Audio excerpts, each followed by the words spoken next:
Here are some more home building education series videos. Let's go ahead and get started with our first one. Here is another video in our series for building some type of a livable area or storage area over a two-car garage. And in this example here, we are going to put a 4-in-12 hip roof on it, along with a balcony. This balcony is going to be 4 foot and then run the length of the building. And I'm also going to provide a couple of examples for installing shear walls. That would be a common thing to do on the front of a garage, especially when you have a 20-foot wide building and a 16-foot garage door opening.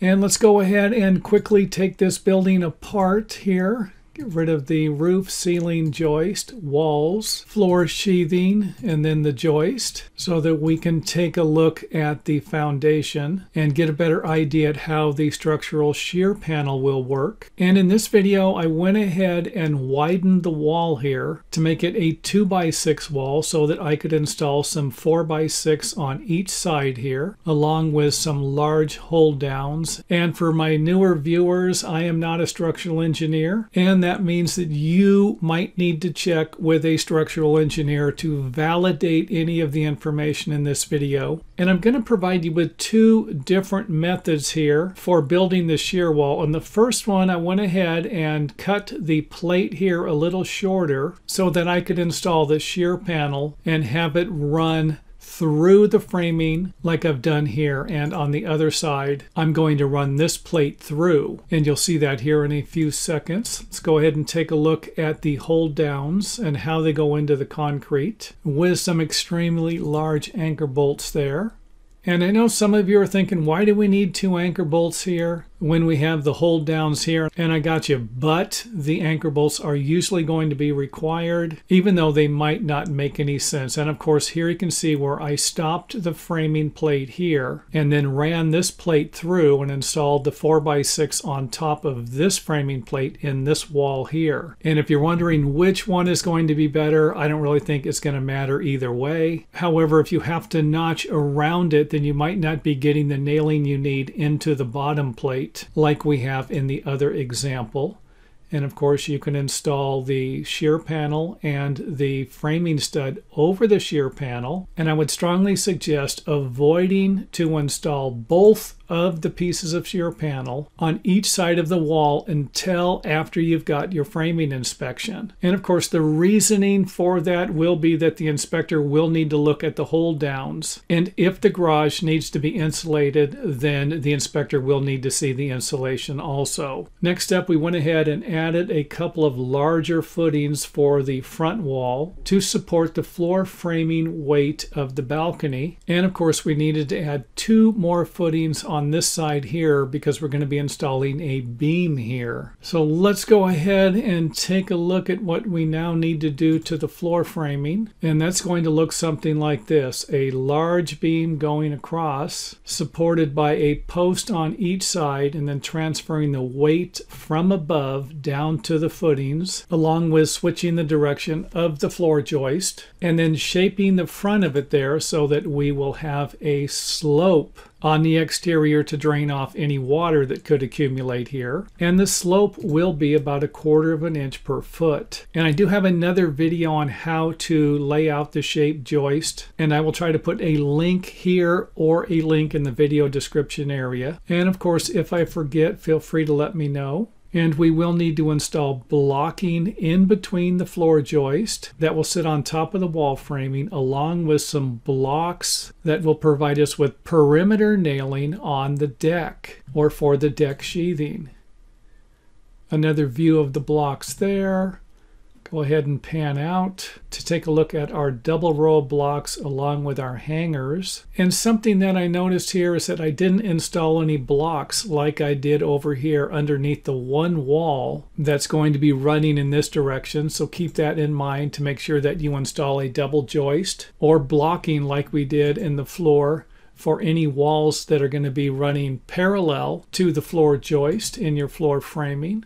So another view of the bottom there with our beams sitting on top of the post and of course our shear panel. And if you're going to be drywalling this area, make sure that you add some type of furring strips to create a nice flat wall. Next up, let's go ahead and install our floor sheathing to provide you with a view of the drop down here. And ours is going to be about 1.5 inches. We have 1.125 inch sheathing on the balcony and on the floor. You can always use smaller sheathing. And of course, the floor sheathing will need to switch directions in this area here and over the balcony so that the floor sheathing is installed perpendicular to the joist. And of course, here are the blocks I was talking about that probably need to be installed over here somewhere. And you can get a better view of that right here. Here's the wall I'm talking about that might need some blocks underneath it like we have over here to support this wall. And with our second floor sheathing, let's go ahead and provide you with another view of how we're going to have a step down here. And this step down is usually going to provide you with a nice way to waterproof and separate the balcony deck from the floor. And I believe I have other videos on that already made. And our balcony is going to be sticking out 4 feet, and then we're going to be going back 8 feet to provide us with a 1/3 cantilever. However, keep in mind that I have seen building codes that are requiring 1/4, which means that if I was going to have 4 feet here, that I would need to go back 12 feet and use 16-foot long joist. And if our ceiling joist looks complicated, that's because of our hip roof. And if you watch some of our other videos, you might have noticed where I used pressure blocks instead of joist hangers. And since the span here isn't very long, we can use 2x4s and butt them into a double 2x6. And then of course we are going to need to notch underneath the hip rafter. Now in this video, I'm going to be using a 2x10 hip and 2x6 rafters. However, you might be better off using double 2x8s for your hip, or even a 4x8. And if you remember in one of the other videos, I suggested installing a beam here to reduce the span for the ceiling joist so that we could use smaller lumber. And again, we're using 2x6 here. However, on the longer spans, you might need to use 2x8 or even 2x10s. And one of our viewers suggested putting the crawl space access hole in the closet here. And that would have worked on that particular video. However, if I put the crawl space in here, I might not have the required minimum distance to access the attic. So I went ahead and moved it into the bedroom. And like I said earlier, if I was using a different roof pitch, something that was going to be a little steeper, then I could put the crawl space in the closets and keep it out of the bedroom here. And let's not forget, if I was going to move the access into the closet, that I might need to move it a little further away to allow for the shelving in here, or reduce the length of the shelving, which again is going to create design problems that you might not want to be dealing with. Next up, let's go ahead and install mid-span blocks in the ceiling joist. And we could always install blocks over all of the wall framing to provide us with a sturdier ceiling. And of course, I moved the blocks over a little bit to install them in the center of the distance from here to here in this section of the ceiling. And then the beam will be sitting on top of the corner of this wall and then on top of the closet wall here, or the wall that will divide the closet in between the kitchen and the closet. And again, on all 4 corners, we're going to be notching this ceiling joist for the hip. And then let's not forget all of our ceiling backing for the drywall. Pan out there. Next up, let's go ahead and install our hip roof. Again, 2x10 hips, 2x6 roof rafters, and 2x8 fascia board. And again, the roof pitch is going to be 4 and 12, or about 18.5 degrees. And this is about the only spot I can install some type of a support underneath the ridge, even though I could come off of this wall and add some supports for these 2 hips. However, it's not going to be as easy to do it on the other side. And I also want to point out that you might want to install a larger door header here. And of course, this provides you with a better view of how this support is actually encroaching on the area over the door opening. So another thing to think about, Then take a look at how our seat cuts and our blocking will be working. Along with the ceiling joist, we're going to need to notch the top of the ceiling joist since we're going to be using 2x6 for our rafters and for our joist. And of course you wouldn't need to do this if you were using 2x8 for your roof rafters. And of course the slope of the roof could also affect that. And on our hip roof we are going to have a couple of rafters here. You're thinking like, wait a minute, what are these guys doing here? And these are basically just providing you with a little more support for the roof sheathing and to continue with our 16-inch on center layout. And of course we will need to cut some funky blocks here in the corner. And now let's go ahead and take a look at a view from the other side. And then of course a view of why we needed to notch the joist here. And again, you might not need to notch the joist if you're going to use smaller hip rafters. And for those of you wondering why I didn't use smaller hip rafters, that's because I've already made plenty of videos like that. However, I haven't made one like this to provide you with an example of how much area here you're going to have that will not be supported, suggesting that a 2x12 might be out of the question. And of course, a view of our corner drywall blocks. These blocks will be used to provide nailing for the ceiling drywall. Next up, let's just go ahead and pan out, take a view of the ceiling from what it might look like from below. Again, give us a view of the backing for the drywall, along with our ridge support and our blocking that might need to be notched over the drywall backing. Next up, let's head over to the bathroom to get a view of how all of this is going to connect together. And you can see here where the beam is sitting on top of the corner of the wall framing. Next up, let's head over to the other side. And all four corners of this building will be framed the same way, or should I say framed the same way with very little modifications. A view of the hip and how it planes into the ridge and the roof rafters that are spaced 16 inches on center in both directions. Next up, let's go ahead and install our roof sheathing and start wrapping this video up. And let's not forget that some engineers require a 24-inch minimum in both directions, this way and in this way, for your roof sheathing. And if that's the case, then you're going to need to spend a few more dollars to modify this area here. So again, another thing to consider if you're going to be building a project like this. And a view from the bottom here so you can see how the blocking is going to work out and how the bottom of the overhang might look on your project. And again, I like to say might look because who knows, yours might look a little different. So let's go ahead and get started with our landing stairs. And even though I will not be providing you with the basics to layout, design, and cut all of the parts necessary for a landing type stairway like this in the video, that's because I do have a book for that, and that can be found at our website, along with a variety of other videos that will be helpful in figuring out how to build this type of stairway also. So if you don't want the book, go to the website, check out the videos. And I understand I like to do research, so I usually end up getting the book and watching all the videos. So let's go ahead and zoom in here, take a look at how the sheathing will finish with our 1-inch overhang at the top. And of course we will be building a wall here along with a guardrail over here. Guardrail will be 42 inches off of the front of the nosing to the top of it. That's the minimum for most stairway guardrails.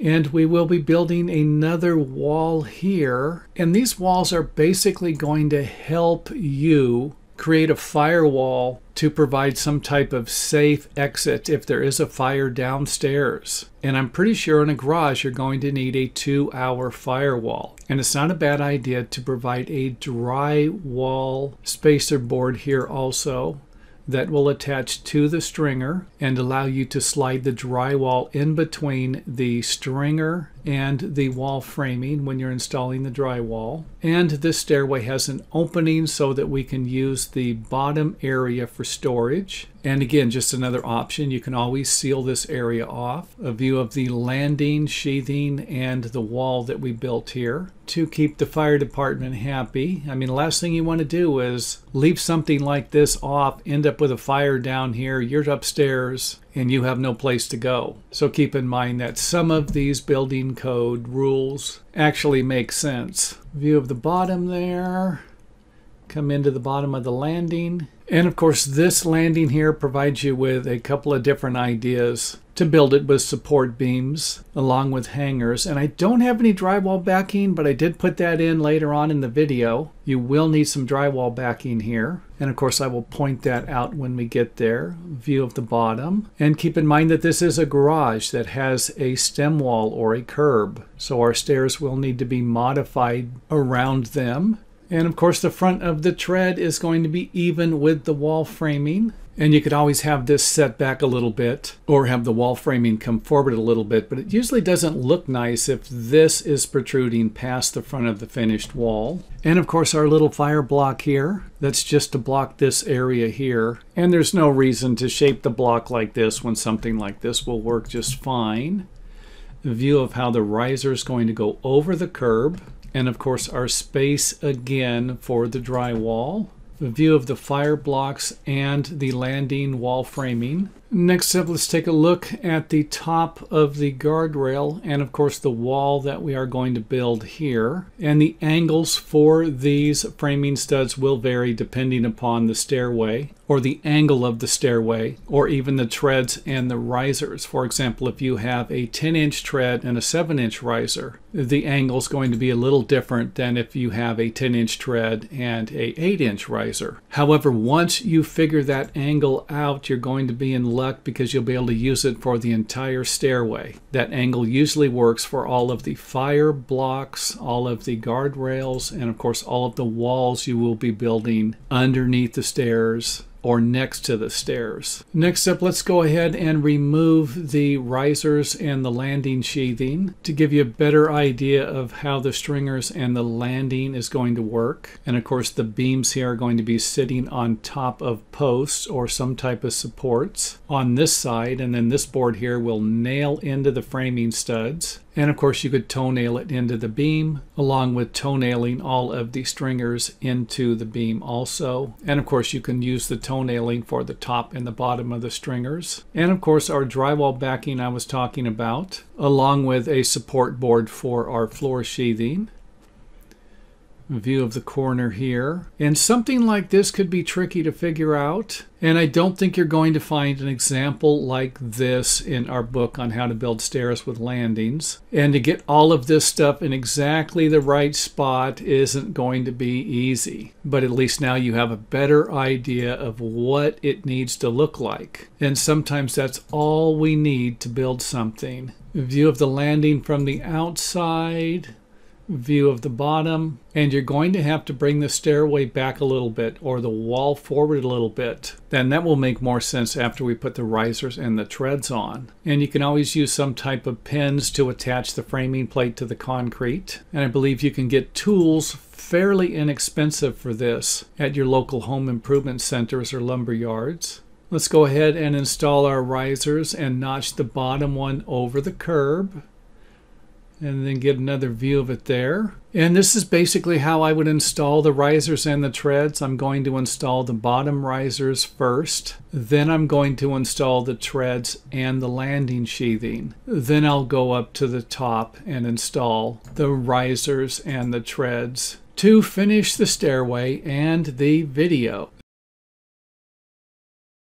Well, welcome to another one of our garage framing videos, and in this one here I will not be starting from the finished product because in one of our previous videos I have already made a version of that. You can always go watch that one. However, in this particular one here I have made some changes to the floor framing, and that would include moving this beam over. This beam was located over here and helped to transfer the load from the ridge through a post down to this beam when it was over here. And now since I moved it, I will need to add a doubler here to transfer the load from the doublers around the stairwell and the stairs. And of course we will need some double studs and a post. This post here will have a footing underneath it. Now keep in mind that your engineer might want to beef up the footing here in the same way that we have over here and in the front.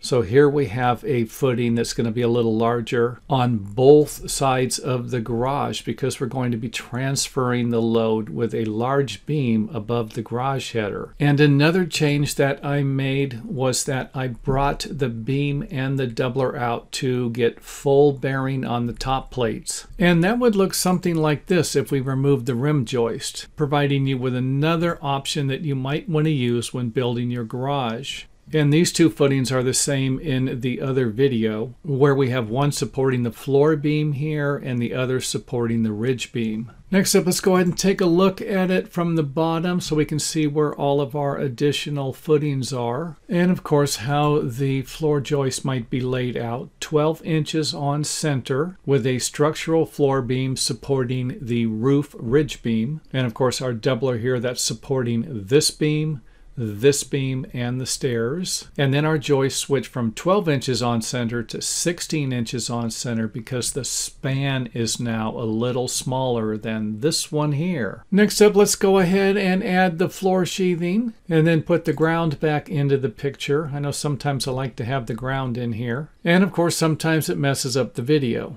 Next up, let's go ahead and install the rake walls. And you can see here where the post is going to be supporting the ridge. And again, more information on that in the other video. And of course, after we have installed these walls, we can go ahead and install the two smaller walls on each side that our hips will be sitting on.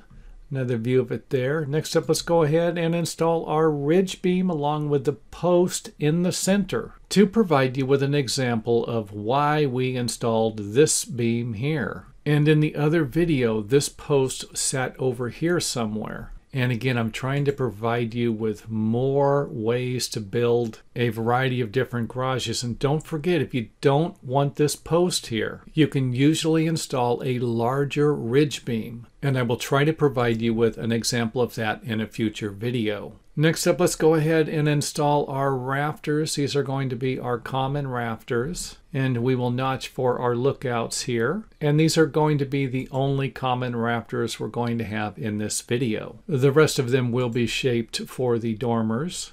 And to make our dormers work, we are going to need to install some hip beams here. And they will need to be shaped on the bottom and cut to the precise height so that they line up and provide us with a way to plane this side of the roof in along with the other sections of the roof framing. Now, even though I'm not going to provide you with step-by-step details on how to assemble this building, if you need more information, let me know in the comment area. And if I get enough people who want to know more about this, then I will definitely make another video. Because one of the hardest things you're going to do on this project will be to figure out the length of the hips and how to position them correctly. Next up, let's go ahead and install our first fill rafters. And if everything is positioned correctly, then this rafter here should be the same as this one, except the bottom cut will be reversed. And that would go for this entire section here. And you can see here why the beams need to be at a specific height so that we create a nice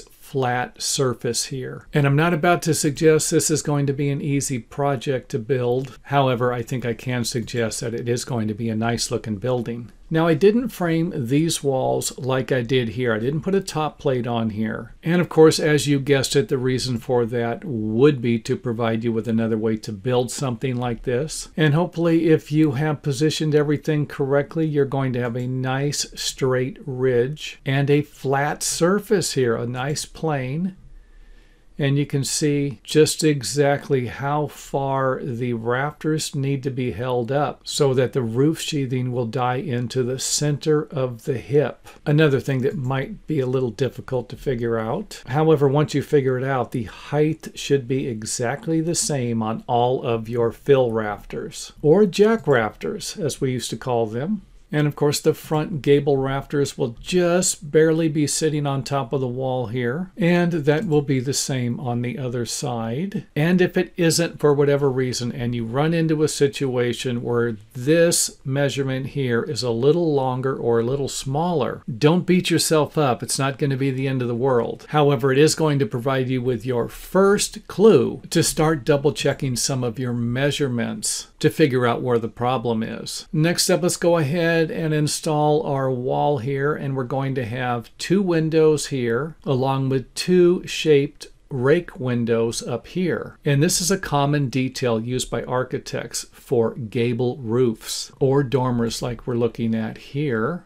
And you can see where we have a 2x4 that's running from the bottom of the ridge all the way down to the framing plate to provide additional structural support for the ridge. And of course we have our ceiling backing or our drywall backing for the ceiling. Take a look at the lower section here. And this is another common method of construction here. And another thing you can do, and this might be before or after, will be to add some support studs underneath the hip or a post, whatever you or your engineer feel will work the best. And of course a view from the inside of our dormer. And even though I'm referring to this as a dormer or a large dormer, this could actually be referred to as a gable end wall or a building with 4 gables, the garage with 4 gables. Next up, let's go ahead and install our fascia board. You can see here where the fascia board is going to be cut, we're going to have a gap here between the bottom of the fascia board and the top of the sheathing, maybe about 1 inch. However, that gap will need to be larger if you're going to use tile or a thicker roofing material. And of course our lookouts that will be supporting the fascia board. Now I had a problem here that I think could be solved by attaching this end of the fascia board to the framing. Otherwise we're not going to have a strong connection here. And if that's the case, you might need to install a lookout in this area here if you want to cut this back a little further and do not want to connect it to the wall. Sometimes we don't want to connect it to the wall because we want our stucco, siding, or brick to run behind the fascia board and not around it. So another thing to consider when you are going to be building something like this. And believe it or not, we are approaching the end of the video. So let's go ahead and install our roof sheathing. And I'm only going to install it on one side here and let you use your imagination to figure out what the other side is going to look like. Or should I say, it's not going to be a problem to use your imagination because this is going to look exactly the same as the other side. And for those of you who have watched enough of my videos, if you have any questions or require additional information about building something like this, then make sure that you provide those details in the video comment section.